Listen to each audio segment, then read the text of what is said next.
What's going on, y'all? What it is. So let's go ahead and slide on this topic. But before we slide on this topic, I just want to say happy belated Memorial Day to everyone who celebrated the holiday on yesterday. I hope that you enjoyed that special time with your family and friends and that you enjoyed the festivities as well. All right. So let's just go ahead and get that out the way.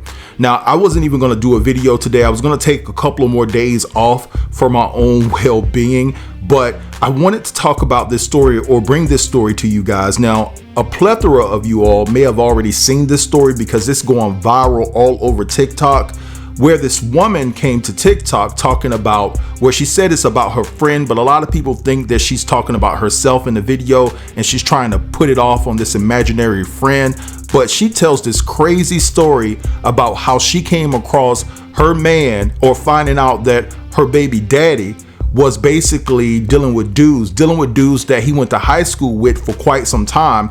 And all of a sudden, out in the blue, she found out that her baby daddy was paused. Now, apparently her baby daddy and his friends, they formed a group chat and they was talking about this stuff amongst themselves. Now, of course, she snuck and got his phone, and this is how she discovered all of this information. I want you guys to take a look at this, and then I'll be back to just give you my thoughts.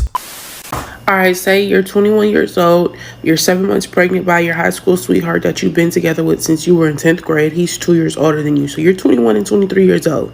Within like 3 months of your pregnancy, he just says he doesn't want the baby. When this baby was planned, y'all agreed to have this baby, y'all made this baby, y'all lived together, everything. So you're telling him like, no, I'm already 3 months, I didn't heard the baby heartbeat, this, that, and the third, I'm attached to my baby, I'm keeping my baby. So he's like, okay, you keeping your baby, I will leave. He left you the apartment, right?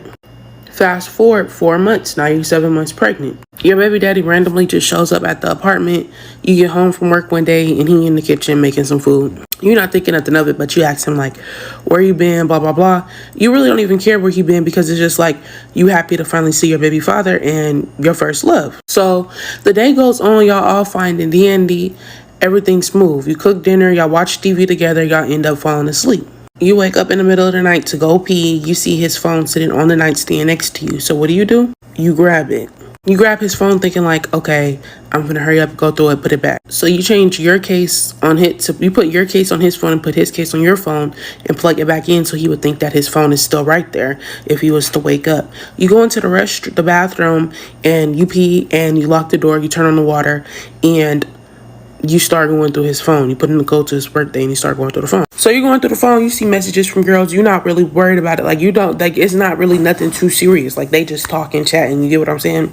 It's nothing that's like in nature. So you start screenshotting all the messages, sending them to yourself, and then deleting the messages. Then you come up on a group chat that says Bang Bros until you go back 5 months prior. You start seeing my shit came back positive. So you're like, what came back positive? Everybody else, mine's not positive. Two of the other boys in there say mine is positive. So you read up a little more. You find out that your baby daddy and his 4 homeboys that you've been knowing since you were in 10th grade has been sleeping amongst each other, and they have HIV. And that is the reason why your baby daddy does not want your baby anymore. So you start throwing up all over the bathroom, screaming, crying. The baby daddy busts in the bathroom, says, what's going on? What's the problem? What's wrong? Are you okay? He looks and he sees his phone in your hand and he breaks your jaw.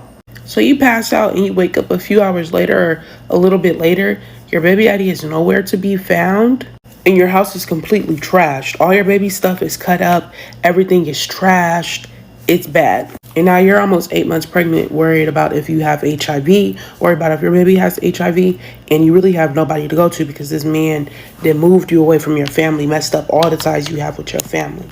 That's the case of my old classmate, Armani. She wanted me to get on here and shed some light on her story and some awareness. If you are a male who is in that type of stuff, you need to let it be known. You don't just be out here sleeping with anybody and then turn around and go sleep with your girlfriend. I really don't like down low men. And I wouldn't say I don't like gay men because I love them. I do not like down low men. And I honestly don't like gay men who mess with down low men because it's like, you get what I'm saying? But everybody send prayers out to Armani, and I'll probably try to get you guys an update in a few months or a few weeks or whatever.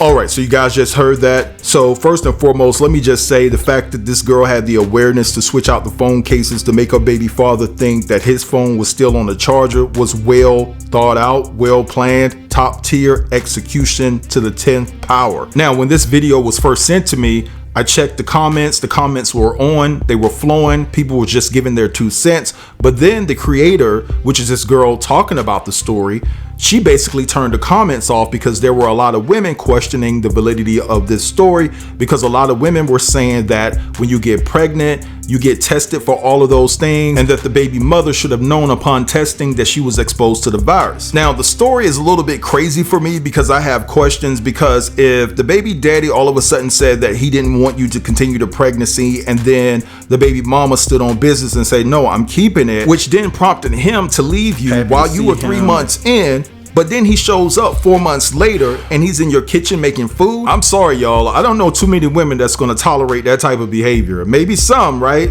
Particularly in this case, it seems like she did tolerate that type of behavior, but maybe it's all predicated on the fact that she did say that the girl had moved away from family and she had nobody else to depend on. So maybe she let her baby father have this type of open door policy to come back to the crib whenever he wanted to. Now, another question I have is that when the baby mama retrieved the phone from her baby daddy and found out that he was sleeping amongst his homeboys and that there were a couple of people saying that they were pa's, right? So she says she went back 5 months.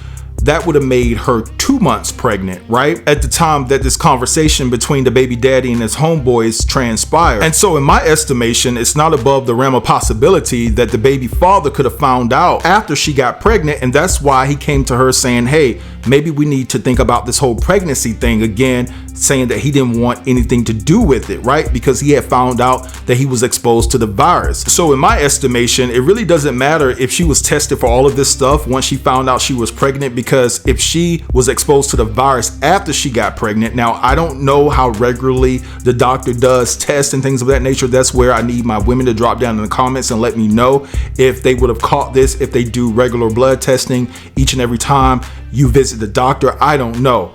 But basically, if she became exposed to the virus after she got pregnant, there is a possibility, a profound possibility, might I add, that the health status of her and her unborn child is up in the air, and they don't know right now. And the fact that he took the sucker move and put pause on her once she uncovered the information that he had been hiding from her, leaving her in the dark, the absolute dark, to something that can affect not only her life, but her unborn child's life. And I hope he's in jail right now. I hope he's locked up. I hope she did what she needed to do, because not only should he suffer the consequences for putting his filthy hands on her, he needs to suffer the consequences for putting her life and his child's life in danger, because I believe in some states that he could be charged with attempted M for exposing her to this particular virus. And not only did he expose her, he potentially exposed that child to this virus. Like I said previously, a lot of people are saying that they believe that this is her story, and I don't know if I believe that, because she is telling this story just very calmly. She's not distraught about it.